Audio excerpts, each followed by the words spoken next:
હવે જોઈએ સમાચાર વિગતવાર તો સુરતની નવી સિવિલ હોસ્પિટલની હોસ્ટેલમાં તબીબના રહસ્યમય આપઘાત મામલે તપાસ દરમિયાન તબીબ સાથે રેગિંગ કરવામાં આવતું હોવાની હકીકત સામે આવી છે। મળતી માહિતી મુજબ 4 સિનિયર રેઝિડન્ટ વિદ્યાર્થીઓ દ્વારા રેગિંગ કરવામાં આવતું હોવાનું તપાસમાં સામે આવ્યું છે। સમગ્ર મામલે 4 વિદ્યાર્થીઓ સામે કડક કાર્યવાહી કરવામાં આવી છે।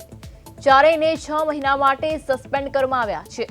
સસ્પેન્શન દરમિયાન તેઓ હોસ્ટેલ તેમજ તમામ ટીચિંગ એક્ટિવિટીથી દૂર રહેશે।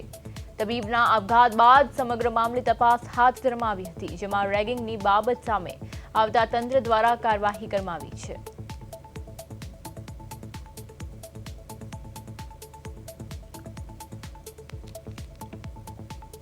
સુરત સિવિલમાં જેવી રીતે રેગિંગનો મામલો સામે આવ્યો છે, ત્યારે ખુલાસો જેવી રીતે થયો છે કે જેમાં 4 સિનિયર તબીબો સામે હવે મોટી કાર્યવાહી થઈ રહી છે। રેગિંગ મામલે 4 તબીબોને સસ્પેન્ડ કરાયા છે। હોસ્પિટલમાં રેગિંગના ગંભીર આક્ષેપો સામે આવ્યા છે। આપઘાત મામલે તપાસમાં રેગિંગનો ખુલાસો થયો હતો। સુરતની આ ઘટના છે કે જ્યાં હોસ્પિટલમાં રેગિંગનો મામલો સામે આવ્યો છે, ત્યારે 4 તબીબો સામે કાર્યવાહી થઈ છે, તેમને સસ્પેન્ડ કરવામાં આવ્યા છે। આજ સાથે આપણે સંવાદદાતા અરવિંદ રાઠોડ આપણી સાથે ફોન લાઈન પર જોડાઈ ગયા છે। અરવિંદ, જે રીતે સુરતમાં મામલો સામે આવ્યો છે, સિવિલ હોસ્પિટલમાં રેગિંગનો મામલો જે થયો છે, ખુલાસો થયો છે, તે અંગે શું છે સમગ્ર વિગત?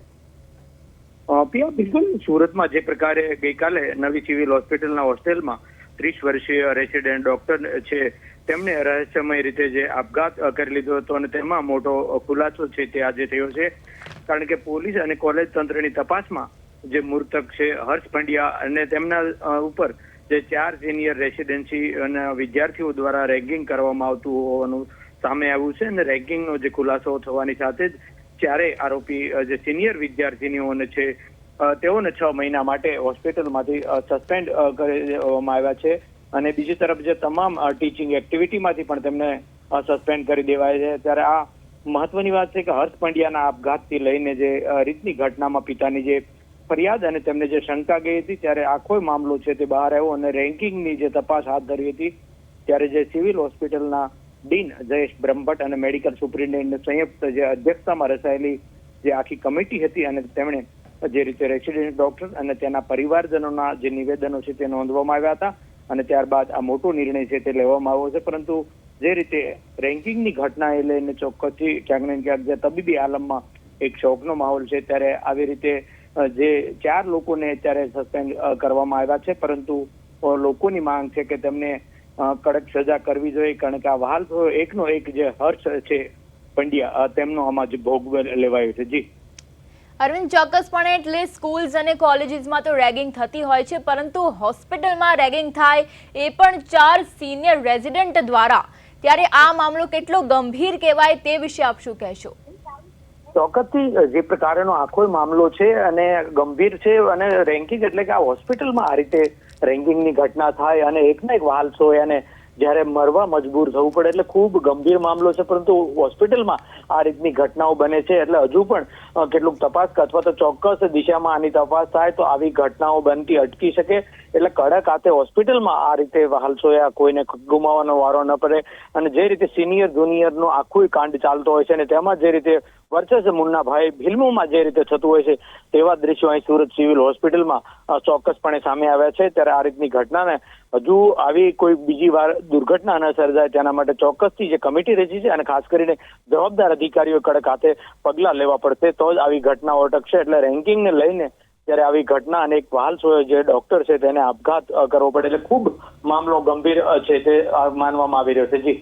જી અરવિંદ, સમગ્ર માહિતી બદલ આપનો આભાર। તો જેવી રીતે સુરતમાં સિવિલ હોસ્પિટલમાં રેગિંગનો મામલો જે સામે આવ્યો છે, અમારા સુરતના સંવાદદાતાએ પણ જેવી રીતે જણાવ્યું છે કે 4 સિનિયર રેઝિડન્ટ દ્વારા આ કૃત્ય આચરવામાં આવ્યું હતું અને એકને આપઘાત કરવા પર મજબૂર કર્યું હતું। એ હદ સુધી રેગિંગ કરવામાં આવી હતી, એ પણ હોસ્પિટલ જેવી જગ્યામાં કે જ્યાં લોકો સારવાર માટે આવતા હોય છે। એટલે ચોક્કસપણે આ મામલો ખૂબ જ ગંભીર છે અને ત્યારે હવે આ 4 તબીબો જે છે તેમની ધરપકડ થઈ છે અને તેમની સામે હવે કડક કાર્યવાહી થઈ રહી છે। સ્ટુડન્ટો જે છે બધા એના કલીગ્સ ને વગેરે એ લોકોએ અમને જે સ્ટેટમેન્ટ આપે એના ઉપરથી અમને એવું લાગી રહ્યું છે કે ભાઈ એમના જે સિનિયર હતા એમની ટોક્સિસિટીના કારણે કદાચ કંઈક એના મનમાં લાગ્યું અને કદાચ આવું પગલું એણે ભર્યું હોય. બટ એ શંકાના આધારે છે. અત્યારે હાલ શ્યોરિટી સાથે ના કહી શકાય, બટ આપણે એટલા માટે જે FSL પોસ્ટમોર્ટમ બી કરાવી રહ્યા છીએ, તો તેના આફ્ટર એક ડિસિઝન લઈ શકીએ આપણે.